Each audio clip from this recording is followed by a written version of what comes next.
Hey guys, Catherine here with another super casual quarantine makeup look.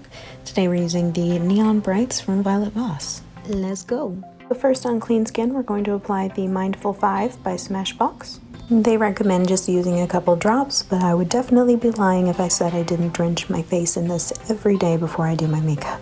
Starting our base, I'm taking the Bobbi Brown corrector in light bisque under the eye and in that inner corner of the eye to get rid of any darkness before foundation. Don't forget to be gentle, the eye area is extremely sensitive. Taking my NARS Sheer Glow in Mont Blanc, I'm going to put this on the back of my hand. I get scared because I cheaped out and didn't buy the pump, and it's always so scary that it's going to spill too much, but it works out fine. Now I'm using my Sephora 55 airbrush and I'm buffing this all the way across my face, and I'm even taking it over my eyelids, under my jawline, and I'll even take it down the neck just to make sure that there's no lines of demarcation. This is a really good color match for me, but you just never know.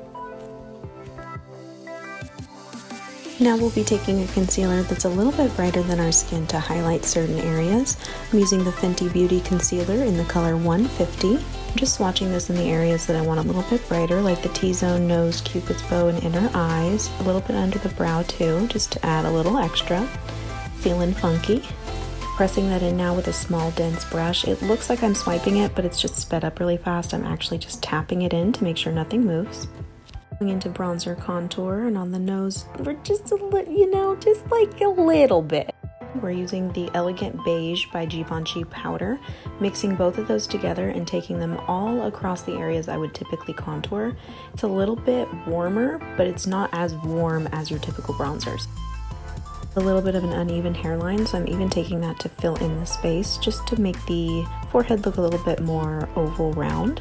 I'm just going in with the handy pinched brush trick to take a little bit down the sides of the nose and finish buffing the full face. Next, I'm taking the Tarte Partey blush, which I believe is exclusive to Sephora, and I'm taking this all across the face, even over the nose, just like the TikTokers. We'll be applying a shimmer highlight all over the areas that we highlighted with our concealer. This is actually the Makeup Forever Starlit Powder in 01, but I can't find mine, so this is just the sample from Sephora. So I'm making a little bit of an exclamation mark on my nose.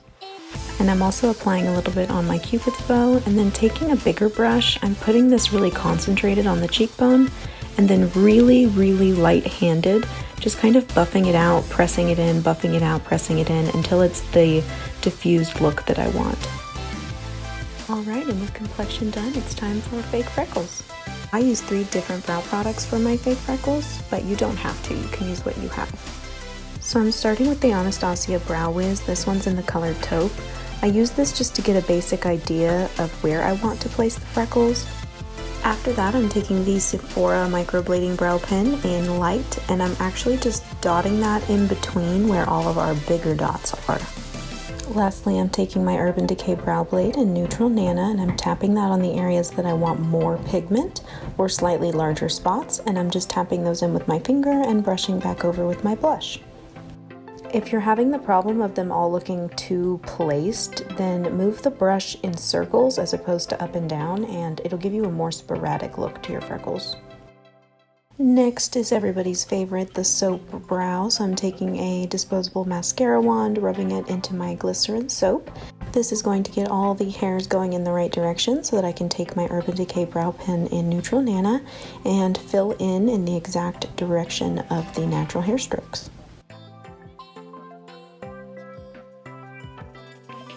Now we're going to use our Grande Lips, which is just a nice collagen boosting lip plumper to go ahead and help plump the lips, hydrate the lips while we get ready to go into our eye look. If you struggle with greasy eyelids like me, or if your eyeshadow just always seems to crease, blotting papers will really help you.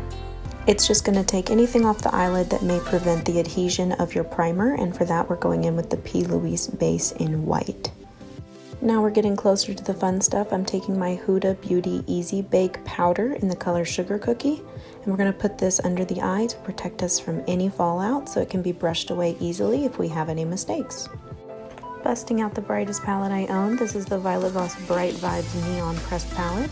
taking the color Radical on a very tiny precise brush, and I'm just going to start sketching out the shape of the wing that I want to create. And I'm going to bring that into my outer top lid.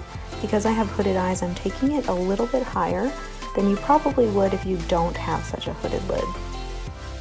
I'll be using my Veramona color switch in between every color that I switch to. I'm going to go in with acid wash and then completely forget to press record. So what you'll actually see is me going in with aerobics and doing the same technique. I'm just taking it on my small brush and windshield wiper motion back and forth, really small motions to blend together the colors. Thing with the color Neon on the same small brush, and then we'll even do the same thing with the color Leg Warmers, just really transitioning the colors, making sure that each color has a little bit of time to be its own shade, but then making sure that there's plenty of blending mix between the two as well. So what you missed when I didn't press record was taking that blue shade and mixing it into the purple. And once I did that, I realized that I wanted to take some pink on the outer edge and have that be my final color. So I did go back here and actually take some pink and extend, and then clean up with an empty precision brush. Next, I'm going back in with that same P. Louise base and that same clean precision brush, and we're actually going to go ahead and cut the crease. So I'm starting at my lash line as always, looking up, and then just kind of filling in and cleaning up any little oopsies or mistakes with a small brush and whatever color I may have overlapped. I'm going to pat that out with a super flat brush, and then I'm just going to go in with my Tarte Chrome paint in Top Yacht. Next, spray your brush with a setting spray of your choice and pop that sucker on the inner corner. We want to shine.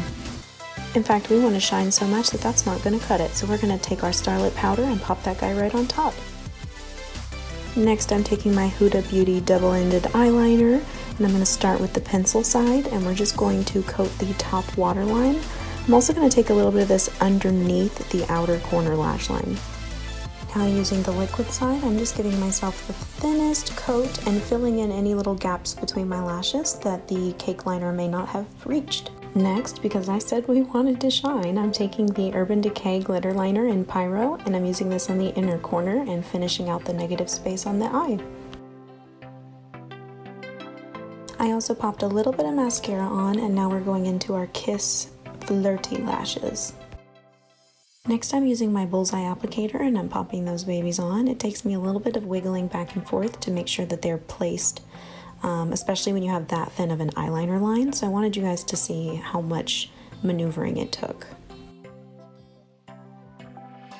And that is the completed eye look. Of course, if you wanted to stop here, you totally could, but I'm a little extra, so I think I'm gonna pop on a black lipstick. So I'm using the Sephora Collection liquid lipstick. They have 99 shades and they're only $15, and it's pretty pigmented on the first swipe. So I'm just popping that guy on really carefully, not to go too far over the lip line, but if you do, you can always correct it. I ended up really glad that I added the black lip. As much as I love a nude and it makes it so much more wearable, I just felt like the contrast between the black and the rainbow was just magnifique. Alright guys, and that is the completed look. I hope you enjoyed. Definitely give me a thumbs up, like, and subscribe, and I will see you next time.